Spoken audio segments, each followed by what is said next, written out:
All right, what is going on, Chiefs Kingdom? Welcome back to the KC Sports Report. Michael Darcy, your host here as always.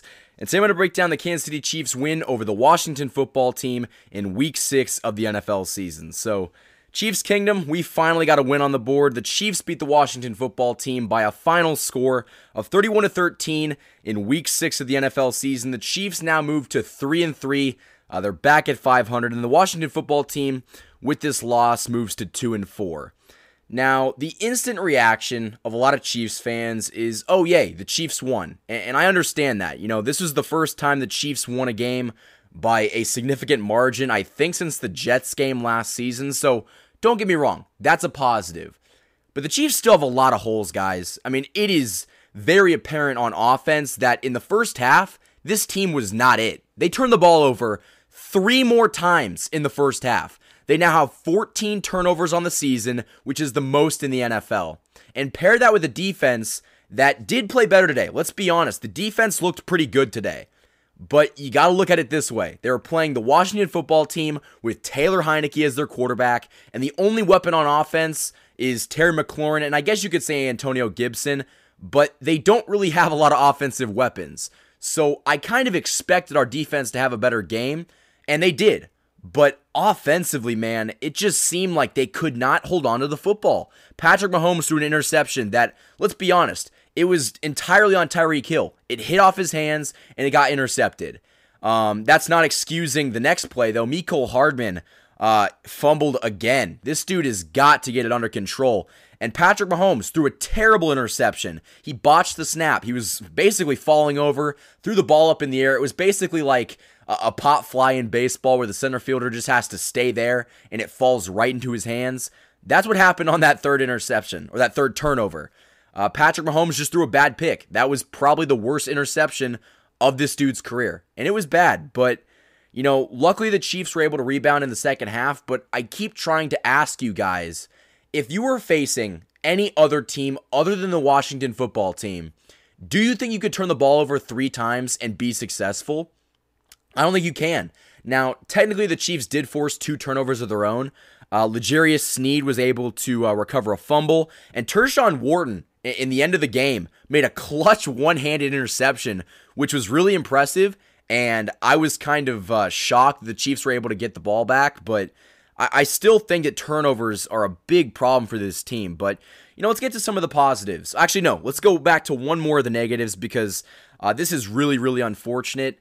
Jody Fortson was left the game, got carted off actually.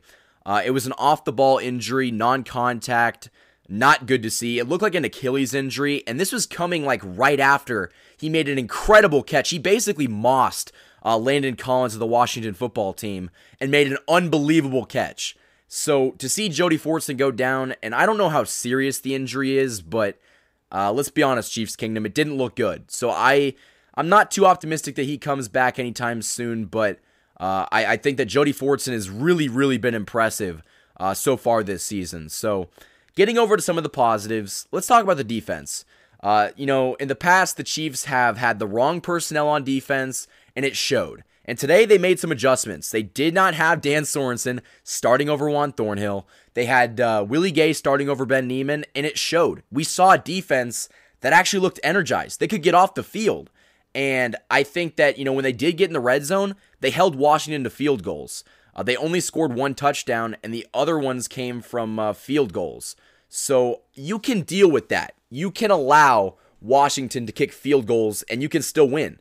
But again, I ask you guys this question. If you're going up against a team that is significantly better than Washington, what's going to happen? You cannot give the other team 3 extra possessions. And I think that this is something that we're not used to seeing as Chiefs fans. They don't turn the ball over. And we're just not accustomed to that. And I wanted to say that it was a glitch in the first 5 weeks, but it kind of seems like that's their MO. It kind of seems like the new Chiefs team just turns the ball over. And I'm not going to lie, guys. If we didn't play better in the second half, I was going to come on here and talk about how this team wasn't going to make the playoffs, how this team might have trouble winning 7 games, because they went into the half trailing 13-10 to the Washington football team that has the 27th ranked defense and an offense that isn't very good. So, guys, I'm not trying to discredit this win because it's a win. A win in the NFL is difficult, and winning by more than 2 touchdowns is something that you want to see. But at the same time, guys, it's really difficult for me to get excited when I think that if you faced a better caliber team, this game is going down to the wire. And I think that, this team did have a lot of positives on defense and some on offense. And one of those positives on offense was Darrel Williams. This dude had 2 rushing touchdowns, and I thought that he really controlled this game from a rushing standpoint. He had 21 attempts for 62 yards, which doesn't sound that good, but a lot of his attempts that didn't really go for any yardage came at the end of the game. So he looked really, really good today, and I'm going to say this, guys, and don't crucify me in the comments, but I think that when Clyde Edwards-Helaire comes back from his MCL sprain, I think Darrel Williams should have his job. I think that this offense looked a lot better with Darrel Williams running the rock. I think that he's a lot better between the tackles. I think that he's a more physical back. I think that, when he was able to catch the ball today, he was better in the screen pass game. And I think that is something that Clyde has lacked the ability to show this season. He has not been that good as a receiving back, and when he's running the ball, he's shown a lot of deficiencies. I mean, he's not been able to hit the right hole. He's been slow. And I'm not saying that Darrel Williams is a world beater, but I think that between the 2 running backs, I prefer Darrel Williams. And I'm sure that I'll get into that in a separate video, but let's just say that I was very, very pleased with how Darrel Williams performed today. Now, everybody in the media was talking about how Patrick Mahomes was overrated. He's washed. He's thrown like 8 or 9 interceptions in the first 6 games. And don't get me wrong, he's had a few of those interceptions, like the one that he threw today, the second one. That's inexcusable. That's completely on him. But you could make the case that 4 or 5 of those interceptions came from the receiver just flat out dropping the ball. Like, Tyreek Hill has costed this team 2 interceptions in the past 2 weeks. And I think that besides that really bad interception, Patrick Mahomes went off today. You know how many 3rd and 5s this man completed?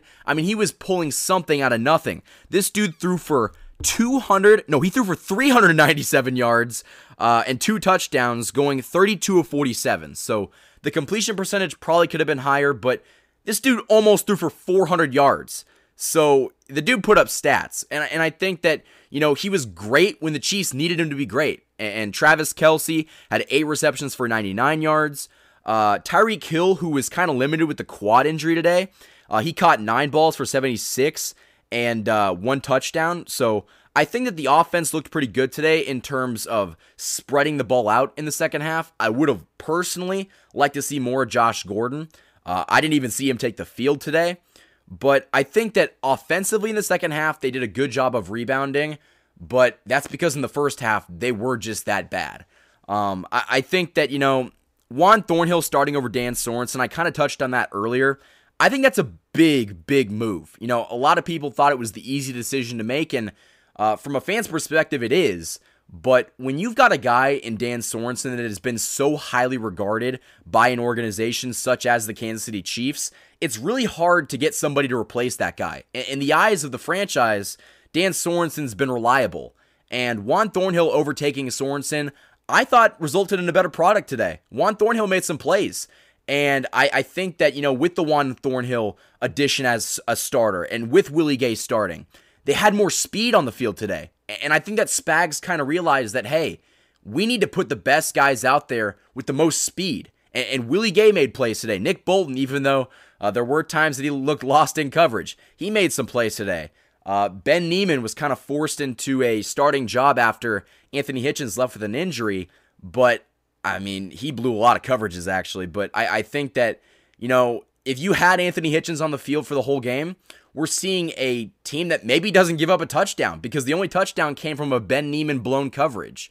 So I think that defensively, this team showed a lot of improvements. And like I said before this game even started, if the Chiefs didn't do anything to change the problem on defense, if they kept putting out Sorensen, getting 100% of the snaps, and they kept Ben Neiman starting over Willie Gay, I wanted Washington to kill us. I literally wanted Washington to beat us by 2 touchdowns. Because if you cannot change and adjust from getting absolutely blown out at home by Buffalo, you don't deserve to win. And in the first half, They were down 13-10, and I kind of was like, hey, I mean, win or lose, my opinion on this game wasn't going to be any good.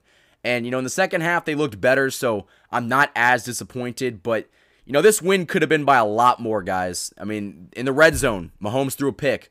Granted, it wasn't really his fault, but they had opportunities today to really put this team away. And they also, on the other side of the ball, the Washington football team had a lot of opportunities to really stick it to the Chiefs.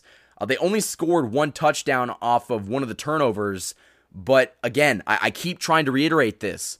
That only happens when you go up against Washington. If this wasn't Washington, we might have seen a team that actually capitalized on the Chiefs' turnovers. And that's what concerns me. I think that, overall, defensively, they did a pretty good job. And if I had to blame one aspect of this game, it's the offense. I get it, they scored 31 points, but again, they didn't really score those points to the end of the game. And some people would say that the Washington football team were just trying to contain and it was kind of garbage time. But, the Chiefs were still trying to end this game. It was like 17-13 in the third quarter. So that game was by no means over. And I just personally wish that the Chiefs would have done more in the first half. But, like I keep saying, defensively, they held Taylor Heinicke to under 200 yards passing. He had 182. I think that the rushing game of the Washington football team wasn't able to have the impact in which I thought that they were going to have, which, hey, that's a big plus. McKissick and Gibson rushed for under 100 yards combined. So, we are seeing defensive improvement, and you'll love to see that because, in the past 5 weeks, it's been the defense's fault. But I think that today we kind of saw the offense hasn't really helped this defense out. And getting to the offensive line, the offensive line collapsed a few times today. They held firm for a lot of it, but, you'd see in the first half, I think they had like 6 pressures against Mahomes, and they sacked him once. And that actually, in large part, came to the Chiefs benching Lucas Niang at right tackle and starting Mike Remmers. And I thought that, all right, maybe Mike Remmers is going to offer something in terms of a veteran presence, somebody that can kind of anchor down the line. He kind of got manhandled by Chase Young a couple times, and I think that, maybe Mike Remmers is the future of the right tackle position for the Chiefs, but I think maybe Lucas Niang sitting out was more of a, hey, you need to get better, and I think that I would not be very surprised if Lucas Niang is starting next week, but yeah, I mean, guys, I'm trying to take a lot of the positives from this game because let's be honest here. This team is still trying to find their identity. And I think that that's pretty apparently clear because they're not really the Chiefs of old. And I said this over Twitter over the past couple days. The Chiefs have to get away from the mindset of being the hunted and go back to being the hunter. If they're going out in this game and every game thinking that they're the prey, they're going to lose. They need to have that mindset that they're the hunter. They've got to be the attacker, the aggressor. They have got to be aggressive. And I feel like the Chiefs have let other teams come to them rather than attacking other teams. So I still want to see them get better at that. But, in all sense of the meaning, this was a get-right game. And I think that the Chiefs got right in some areas, but, they're still going to need a lot of improvement in others. But I think that, overall, they didn't get worse from the last game. So I guess that's improvement. So, like I said, guys, the Kansas City Chiefs moved to 3-3 with this win against the Washington football team. Let me know your thoughts down in the comments below. I know that the Chiefs Kingdom was not happy over Twitter recently, but I think that today they did solve some of the problems. But like I said, they still have a lot of stuff to address and correct if they want to get back to the playoffs because, at the time of this recording, the Chargers are absolutely getting manhandled by the Ravens. They're probably going to lose that game, and since the Chiefs won, I think that they're going to be, a game back in the AFC West? So they are gaining some ground in the division, which is good to see, but the Chiefs just got to take it game by game, one game at a time, and if they can do that, they're going to be in a good spot come December. Thank you for watching this video. If you guys enjoyed it, hit that like button, comment, and subscribe for more of the best Chiefs content on YouTube. You can also follow us on Instagram for more of the latest updates on future videos, as well as instant Chiefs news right after it happens. You can also support the channel via the Patreon, as well as buying merchandise from the KC Sports Report store on Teespring. The links to all of those websites will be in the description. You just listened to the KC Sports Report presented by Michael Darcy.